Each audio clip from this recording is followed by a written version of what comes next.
Night, December 1944.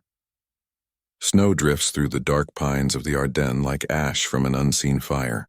American trucks crawl along the frozen road near Malmedy, headlights dimmed to slits. In the lead jeep, a sergeant hums a Glenn Miller tune to keep his teeth from chattering.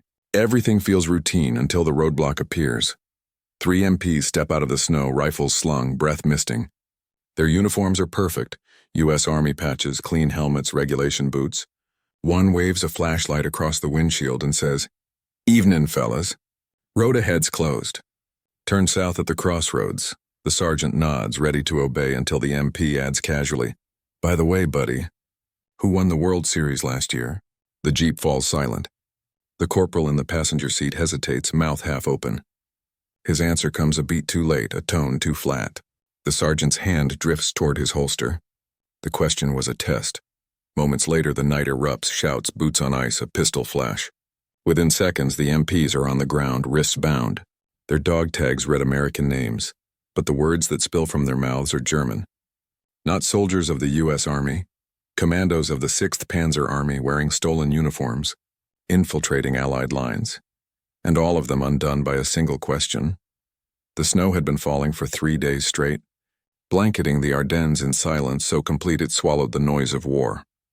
To most of the men of the U.S. First Army, it felt like winter had called a ceasefire. But behind that stillness, General von Rundstedt's last gamble was already in motion. The Battle of the Bulge, Hitler's final attempt to split the Allies in two. On the morning of 16th of December 1944, disguised German units rolled west, disguised as friends. They called it Operation Greif. At its head, SS Obersturmbannführer Otto Skorzeny, the same commando who had rescued Mussolini from a mountain fortress a year earlier. Now his orders came directly from Hitler himself.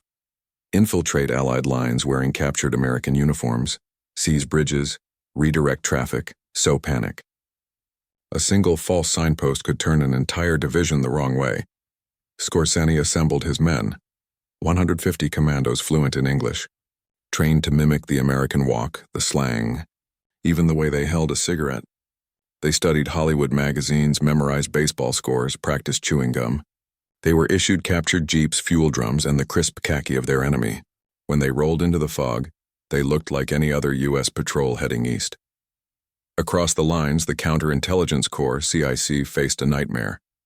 Their own checkpoints began stopping their own men.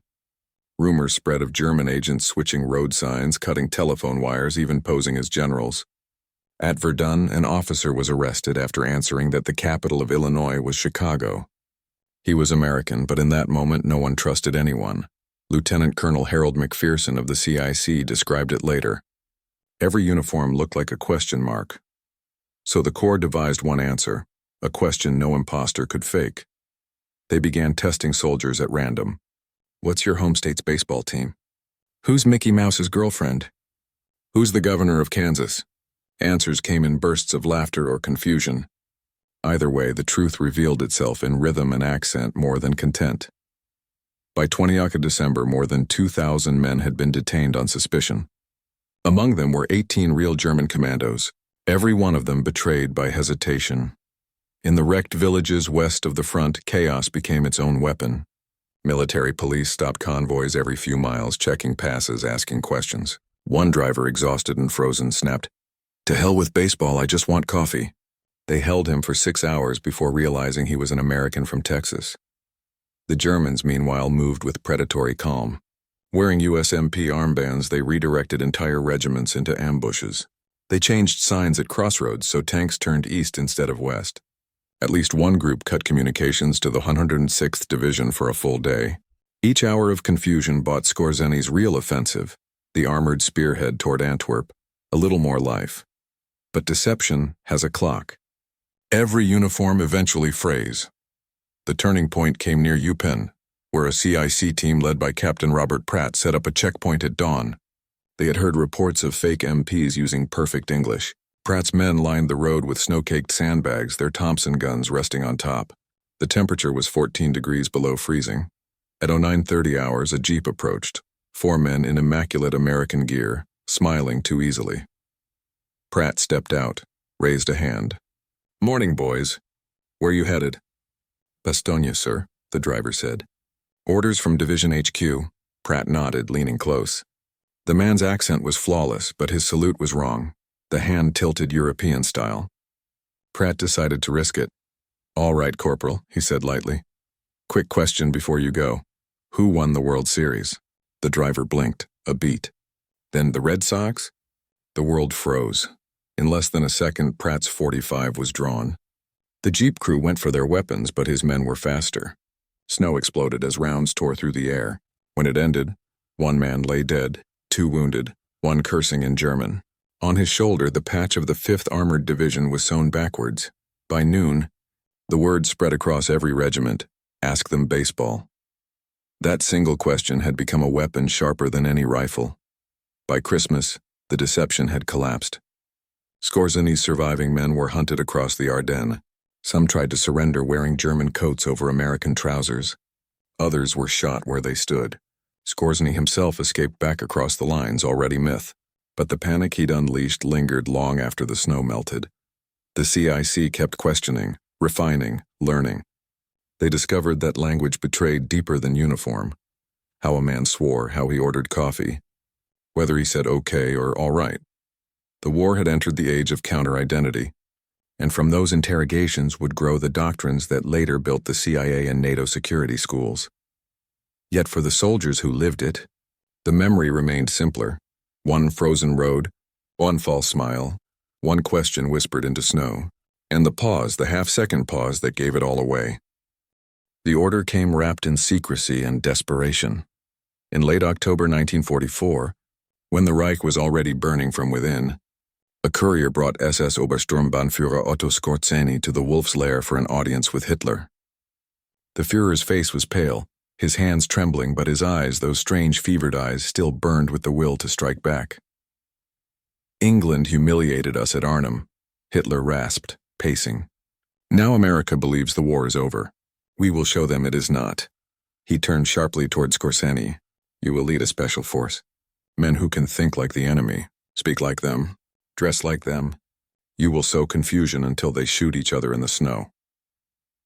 The plan was called Operation Greif, Operation Griffin. Skorzeny, tall and scarred, the veteran of the Mussolini rescue, bowed slightly. "Mein Führer, where shall I find such men?" Hitler smiled thinly. "Find wolves who can wear sheep's clothing." Skorzeny returned to his headquarters in Friedenthal with an impossible mission.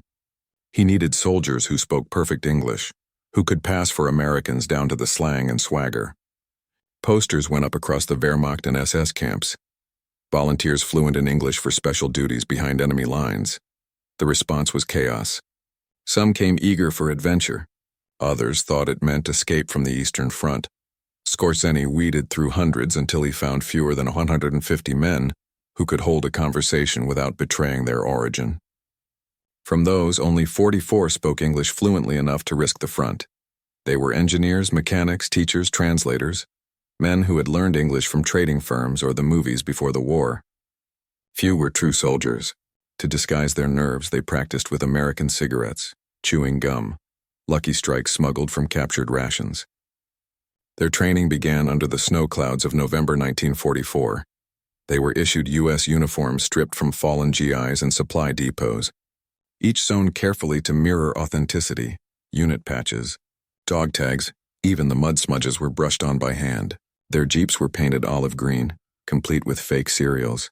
They studied every detail, the cut of a jacket, the slang of a corporal, the way American soldiers used nicknames. Under Skorzeny's direction, a mock American camp was built near the town of Grafenwöhr. Signposts in English lined the muddy roads. Mess hall, quartermaster, PX. Inside wooden huts, instructors drilled them in baseball rules, pop songs, and military geography. They learned to say buddy instead of comrade, right away instead of immediately, okay instead of ja.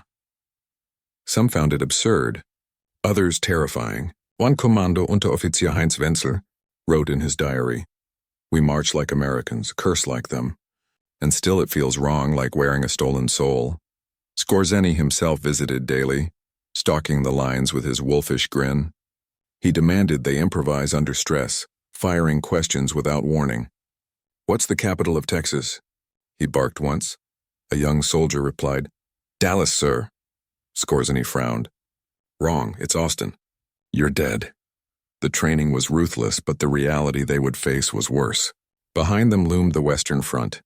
Ahead lay a frozen wilderness crawling with Allied divisions. To cross that line wearing an enemy's uniform was not merely dangerous, it was illegal under the Hague Convention of 1907. If captured, they would be shot as spies. Skorzeny reminded them calmly, "If you're caught, you'll die within the hour. But if you succeed, the war might live another day." On 12th of December 1944, just days before the Ardennes offensive, the commandos assembled in a pine clearing near Bad Münstereifel. Snow fell thickly, muting the engines of their jeeps. In the flickering firelight, Skorzeny gave his final briefing. "You will go ahead of the tanks," he said. "Change road signs, give false orders, cut wires. Create chaos, but above all, make the Americans doubt each other." He paused, scanning their faces. Some nodded, others stared at the ground. He knew many would not return. "Remember," he added, "a perfect disguise is not enough. You must think like them. If they joke, laugh. If they curse, curse louder. And if you must die, die as Americans." That night the jeeps rolled out, engines muffled by the snow. Their headlights were painted with thin crosses to reduce glare, just as the Americans did. On each dashboard lay a folded map marked with a single line westward. By dawn, the wolves were among the sheep. The first to cross Allied lines were teams led by Oberleutnant Günther Billing and Lieutenant Manfred Pernas. Disguised as MPs, they approached an American roadblock near Monschau at dawn on the 16th. The U.S. sentries, half frozen, waved them through without question. Billing saluted lazily, his English effortless. "Road ahead's mind. Boys, best turn east." The convoy obeyed. Within 6 hours, the 1st U.S. Infantry Division was marching directly into the path of German artillery. Another team infiltrated a fuel depot, switching direction signs and planting demolition charges. When the first tankers arrived, explosions tore through the stockpile, painting the sky orange. In the confusion, the fake MPs vanished into the forest. Every success came at a cost. Some of the infiltrators were caught almost immediately when they failed to mimic casual details. One man asked for petrol instead of gasoline. Another lit a cigarette European style, cupping the wrong hand. Suspicion spread like frost. By the third day, the Americans were questioning everyone, even generals. When General Omar Bradley was stopped by his own sentries, they demanded he prove his identity. "Who's the Chicago Cubs shortstop?" one private asked. Bradley laughed and answered correctly. Others were not so lucky. Back in German headquarters, Skorzeny listened to the radio reports. Mass confusion behind American lines. Bridges delayed by false orders. For 48 hours, it seemed his gamble had paid off, but then came the backlash. At every checkpoint, the Americans began testing with cultural traps, movie stars, baseball teams, soda brands. The commando teams, unprepared for such nuances, began to unravel. Their English was too formal, their slang too stiff. When one group was stopped near Stavelot, a CIC sergeant asked casually, "What's the name of the street the White House is on?" The leader hesitated. "Pennsylvania Avenue." "Lucky guess," the sergeant said, cocking his weapon. "What's it cross with?" Silence. Within minutes, they were disarmed. A search revealed German Lugers under their coats. The deception that had started with confidence was collapsing under the weight of detail. Those captured were taken to Spa for interrogation. CIC officers, many fluent in German, wasted no time. They laid out maps, demanded routes, codes, command names. Some prisoners refused to speak. Others cracked within hours. The fear of execution hung over them like smoke. One commando, Gefreiter Hans Meyer, confessed through tears. "They asked about baseball, and I thought it was a password. I said the wrong team, and they pulled guns. I had never even seen a baseball." From these confessions, the Allies learned the full extent of Skorzeny's plan. At least 100 infiltrators, many still behind the lines. Panic erupted. Bridges were sealed, telephone lines jammed, couriers detained. Even General Eisenhower himself was placed under temporary guard when rumors spread that assassins were disguised as his staff. For the first time, the supreme commander of the Allied expeditionary forces was effectively imprisoned inside his own headquarters. Meanwhile, the commandos still free fought a different kind of war, one of survival. Moving between the snowy ruins, they lived on stolen rations, slept in barns blending into the confusion. Some tried to rejoin German lines. Others disappeared entirely, their fates unknown. Among them was Billings' team. For 2 weeks they evaded capture, changing uniforms again and again until even they forgot which side they were supposed to be. When they were finally caught near Liège, their disguises were filthy, their nerves shattered. Billings smiled faintly at his captors and said, in perfect English, "We should have learned more baseball." He was executed by firing squad the next morning. Back at Malmedy, as the offensive faltered, Skorzeny stood before his remaining men. The 6th Panzer Army had failed to break through. The Ardennes had turned from opportunity to grave. Snow fell in thick, silent sheets as he told them the truth.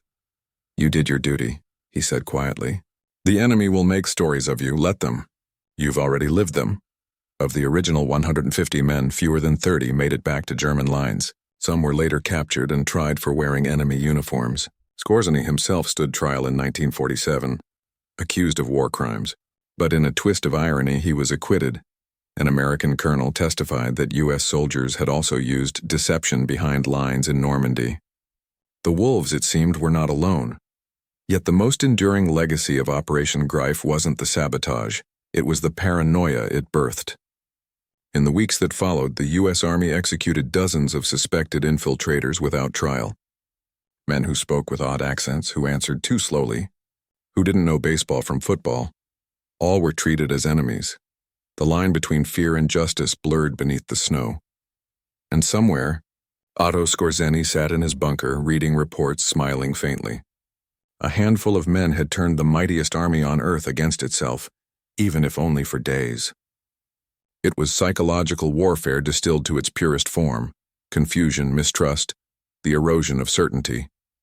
The single question, the one that unmasked his men, became the symbol of both victory and paranoia. It proved that in war, truth was as fragile as memory, and sometimes all it took to expose a lie was the pause before an answer. It began as a whisper through the trees, then became a storm that swallowed reason. By December 20th, 1944, every road through the Ardennes felt haunted. Snow blurred the borders between friend and foe. Entire convoys crawled through white tunnels of pine, headlights shuddered, radios crackling with rumors. Somewhere out there, men wearing U.S. uniforms were redirecting tanks, stealing passwords, murdering sentries. No one knew how many. No one knew where. The forest seemed full of shadows that saluted wrong. At Bastogne, Sergeant Lou Richter of the 101st Airborne woke to find his own unit held at gunpoint by MPs demanding answers to trivia. "What's the capital of Nebraska?" "What team does DiMaggio play for?" He stared, frost coating his lashes, and answered correctly. "Barely." The MPs lowered their guns but didn't smile. "Sorry, pal," one muttered. "Had a guy yesterday swear Mickey Mouse was a rat from Boston." No one laughed. Across Belgium, the counterintelligence corps fanned out like hunters in a blizzard. Every bridge, crossroad, and depot became a checkpoint manned by jumpy men with cold fingers and colder eyes. To pass, a soldier had to prove he was American, not by uniform or papers, those could be forged, but by instinct. They were asked about baseball scores, state governors, the color of school buses back home. The questions felt absurd, yet they were all that stood between safety and sabotage. In St. Vith, Lieutenant Earl Hanley watched a jeep approach his post. The driver flashed a confident grin. "Morning, Lieutenant. We're bound for Liège." Hanley nodded. "Sure thing, Corporal. Quick question before you roll. What's the capital of Illinois?" "Chicago," the man said smoothly. Hanley's rifle came up like a reflex. "Springfield," he whispered, almost sadly. The rest happened fast: shouts, boots, hands yanked skyward. Inside the jeep, they found a compass, a map marked in German, and American cigarettes neatly folded beside a Luger. The corporal stared at the snow as they cuffed him, whispering verdammt baseball. By dusk, word reached every command tent. The enemy could be anywhere, even beside you at mess. Fear bred suspicion, and suspicion bred chaos. General Omar Bradley found himself stopped outside his own headquarters by 2 privates who refused to let him pass until he identified his staff car. "Son," Bradley said evenly, "I planned this war. You think I'd forget my own driver?" The privates didn't blink. One asked, "Who's the governor of Maryland, sir?" Bradley hesitated a second too long. The tension snapped like wire before he answered. O'Connor. The guard saluted, mortified. Bradley drove on, jaw tight. Later he told reporters, I almost arrested myself. Even Eisenhower wasn't immune. When reports claimed Skorzeny's men planned to assassinate him, SHAEF headquarters at Reims locked down. The Supreme Commander was confined for days behind sandbags and machine guns, his movements secret even from his own aides. Soldiers joked darkly that the safest man in Europe was the one hiding from his own army. The joke never reached the front. At the edge of Malmedy, snow drifted over bodies frozen where they fell. The massacre of American prisoners by Kampfgruppe Peiper had already ignited fury. Now it fused with paranoia. Every German face was a potential infiltrator. Every captured uniform proof of deceit. CIC interrogators worked by lantern light, their questions relentless. What company issued your boots? What color's the stripe on an MP's helmet? What's the best diner in New Jersey? Some prisoners broke, others laughed. One captured commando smirked and said in perfect Brooklyn slang, "You guys sure know how to make a fella feel welcome." The guard's fist silenced him. Fear blurred mercy. The lines between intelligence and vengeance vanished in the snow. Inside the CIC field office at Spa, Captain Robert Pratt reviewed interrogation transcripts while a stove popped and hissed. His hands shook from caffeine and lack of sleep. Page after page listed false MPs, misdirected convoys, dead GIs found with counterfeit dog tags. But what haunted him most were the near misses, the ones who'd slipped through, whose names and faces were lost in the churn of retreating columns. Each might still be somewhere ahead, steering trucks the wrong way, whispering lies. A corporal entered, breath steaming. "Sir, new report." Roadblock at Trois Ponts stopped 3 jeeps. 2 cleared. 3rd failed baseball test. Pratt rubbed his eyes. "Another one?" "Sir, they shot him on the spot." "He was from Kentucky." Pratt looked up sharply. "American?" The corporal nodded. "Yes, sir. Real American." The silence that followed was colder than the wind outside. By Christmas Eve, suspicion had metastasized into hysteria. Men checked each other's accents, hometowns, even rations. Southern drawls were suspect. Foreign surnames worse. One Polish-born private was detained 3 times in 2 days despite a Purple Heart. "Hell," he told an officer. "Maybe I'll arrest myself and save you the trouble."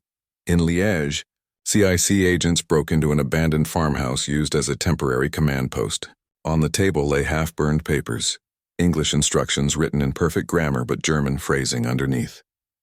Change signpost to read Stavelo, 7 miles. Remove marker from bridge number 4. If challenged, claim to be 99th Division engineers. The documents were proof the infiltration had been deeper than anyone imagined. Skorzeny's wolves had scattered far wider, their actions magnified by rumor until the whole Allied rearguard saw ghosts in every snowdrift. Amid the chaos, the CIC sought method.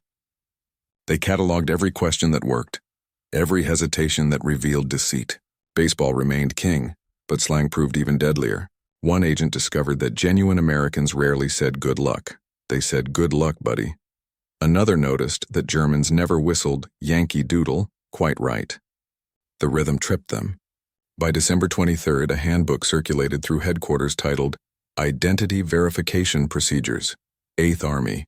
Its first line read, "Ask simple things. Listen for the pause." The war of bullets had become a war of syllables. Meanwhile, snow kept falling. The roads clogged with armor and evacuees. The forests pulsed with artillery.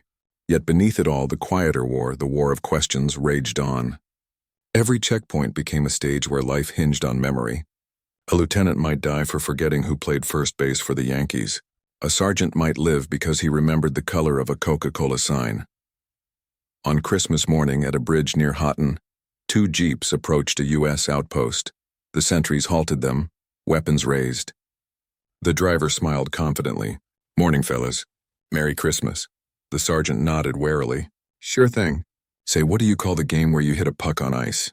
"Hockey," the driver replied instantly. The sergeant squinted. "What team's in Detroit?" The driver's grin faltered. The Tigers?" The shots echoed through the valley, sharp as cracking ice. The driver slumped forward, his stolen uniform darkening in the snow. The sergeant holstered his pistol and whispered, "It's the Red Wings." In the days that followed, The paranoia consumed command structure itself. Messages delayed, units misrouted, convoys immobilized for hours while identities were checked and rechecked. Some officers cursed the CIC for slowing the war. Others swore without them the front would collapse entirely. The truth lay somewhere between. On December 26th, Captain Pratt compiled the first comprehensive report on the infiltrations. 72 confirmed imposters captured, dozens more unverified, countless false alarms. The document concluded enemy deception effective not for its scale, but for its psychological contagion. Fear spreads faster than orders. He sent the file up the chain and stared long at its final line. Ask them baseball. A month ago it had sounded clever. Now it felt like prophecy. As the Bulge finally began to contract under Allied counterattacks, the fog of paranoia lifted slowly, reluctantly. The real enemy retreated east, but suspicion stayed behind like a ghost that refused dismissal. At supply depots, clerks still demanded hometowns before signing requisitions. At field hospitals, nurses double-checked every patient tag. Even weeks later, when reinforcements poured in from France, fresh troops were met with wary stares. One private joked, "Guess I'll learn the Yankees roster before I fight the Germans." Nobody laughed. The counterintelligence corps kept digging, tracing names, piecing together what Skorzeny had truly achieved. The numbers were small, the results minimal, but the effect immeasurable. In the midst of the Ardennes winter, trust itself had frozen solid. Men survived by suspicion, and suspicion lingered long after gunfire stopped. When January's thaw finally came, Captain Pratt drove through the same roads where the first false MPs had stood weeks before. The snow had turned gray, revealing twisted jeeps, discarded helmets, dog tags scattered like coins. He stopped beside one battered checkpoint sign half buried in slush. On its back, scrawled in pencil, were the words, "We're real this time." He stared at it for a long while before wiping the message away with his glove. The war had moved on, but its question remained unanswered. When uniforms can lie, what makes a man true?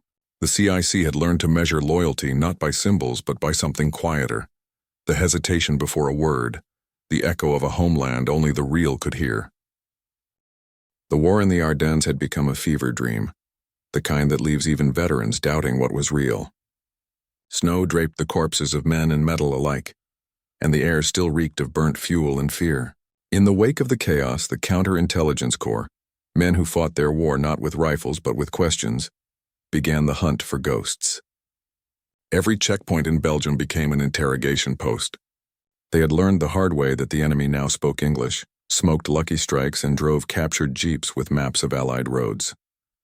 Otto Skorzeny's Operation Greif had unleashed German commandos dressed in American uniforms, sowing terror by changing signposts, cutting communications, and sending entire columns astray. Now paranoia ruled the front. Soldiers saluted wrong, passwords were confused, men shot at shadows, and into that fog stepped the CIC, methodical, patient, ruthless in precision. At the 30th Division's roadblock outside Eupen, a sergeant in a heavy parka stopped a jeep marked U.S. Army. 4 men inside smiled easily, spoke fluent slang, even cracked jokes about baseball. But when asked where they were headed, the driver said, "To see the general at Liège." The sergeant nodded, then said quietly, "Name his dog." The laughter died. Eyes flicked, searching memory that wasn't theirs. The sergeant drew his sidearm, out of the jeep. Within minutes they were under guard, trembling under layers of stolen khaki. That single question, absurd in its simplicity, had undone them. And across the front the same pattern unfolded. At every stop Americans invented new riddles of identity. Who's Babe Ruth play for? What's the capital of Illinois? What's the color of a stoplight at the top? Harmless to any real GI, deadly to an imposter who'd memorized maps but not culture. In captured field reports, CIC officers noted that the spies' training had been immaculate. Ranks, insignia, accents, but their instincts betrayed them. They hesitated where a real soldier answered instantly. They saluted wrong. Germans snapped their hand too straight, too crisp, while Americans were sloppy by nature. They called cigarettes cigars, said Z instead of the, or mispronounced Arkansas. One even insisted that New York was the capital of the United States, a single slip that sealed his fate. The interrogations grew colder, more clinical. CIC men learned to listen not just to what was said but how it was said, the heartbeat under the words. At one snowbound farmhouse near Malmedy, a captured saboteur named Rolf Jaeger was questioned for 12 hours by Lieutenant James E. McCoy. The fire had long burned out, frost forming on the walls. McCoy asked nothing about Hitler or orders. He asked about baseball, about the price of beer in Milwaukee, about movie stars in home states. And somewhere between those questions, the man broke. Tears froze on his cheeks as he whispered the truth. He was part of Skorzeny's 150th Panzer Brigade, ordered to disrupt Allied lines by any means necessary. His comrades, he confessed, had already been captured, some executed by firing squads as spies.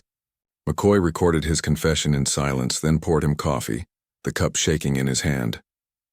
When McCoy stepped outside, dawn was rising pale over the trees, and he realized how thin the line had become between soldier and executioner. The war was no longer just fought with guns. It was fought through memory, through language, through trust itself.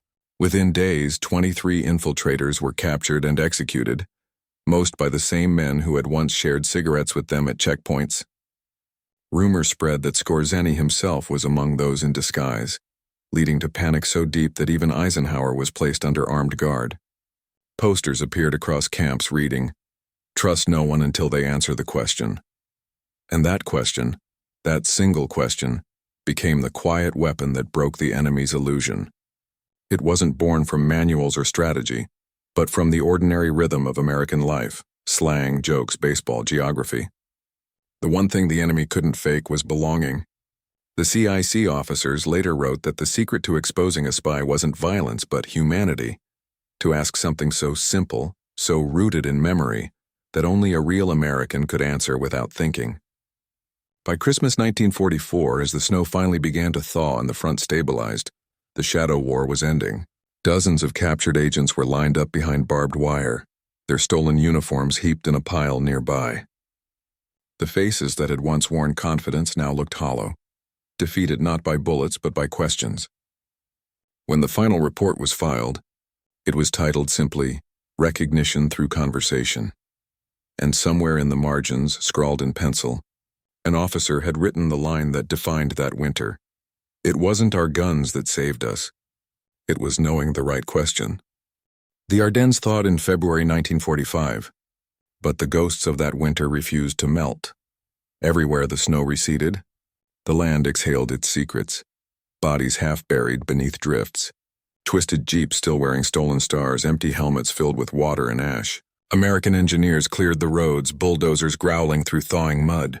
The war had rolled eastward now, toward the Rhine. But in the villages behind the front, the counterintelligence corps was still digging, through snow, through files, through lies. Captain Robert Pratt had not slept more than 4 hours in a month. His eyes were rimmed red behind his wire rims. The steam from his coffee smelled like burnt rubber. He was stationed now at a requisitioned schoolhouse in Spa, its classrooms turned into interrogation rooms. On the blackboards were chalked maps of Belgium, each dotted with red pins marking captured infiltrators. Out of more than 100 men Skorzeny had sent across the lines, 38 were confirmed dead, 23 in custody, the rest ghosts. Ghosts, Pratt thought, have no uniforms, just memories that won't stop talking. The last of them was brought in one gray afternoon, thin, frostbitten, his American jacket stiff with grime. The tag on his collar read, PVT James McGraw. Pratt knew the name. It belonged to a real GI killed near Malmedy 3 weeks earlier.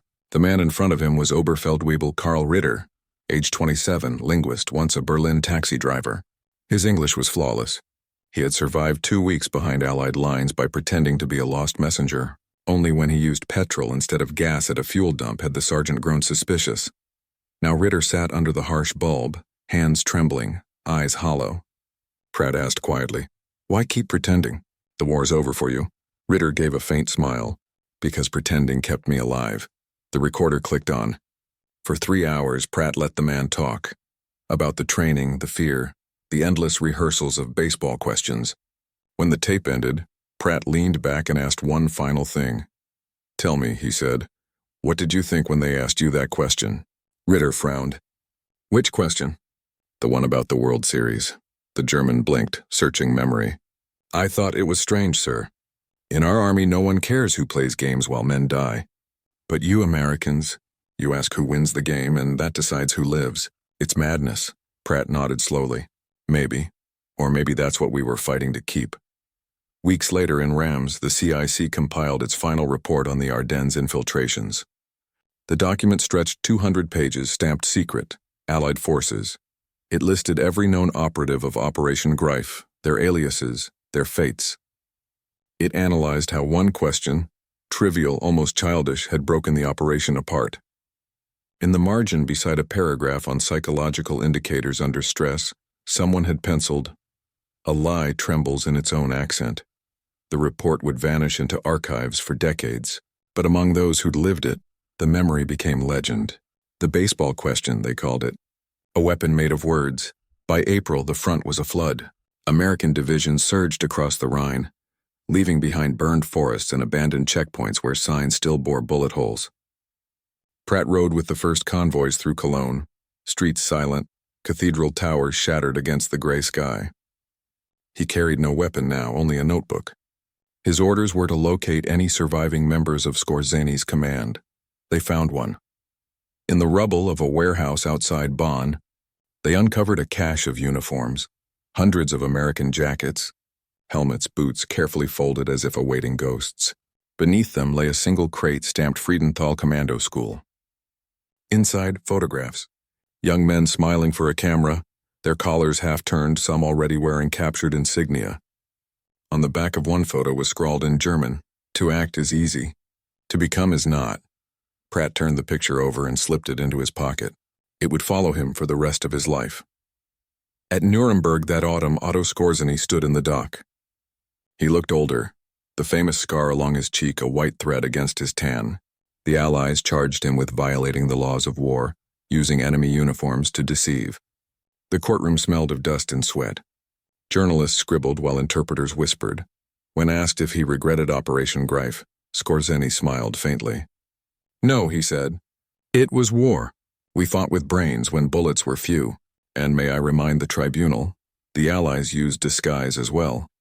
He produced evidence, reports of American Rangers wearing German coats during night raids. The court murmured. The line between cunning and crime blurred.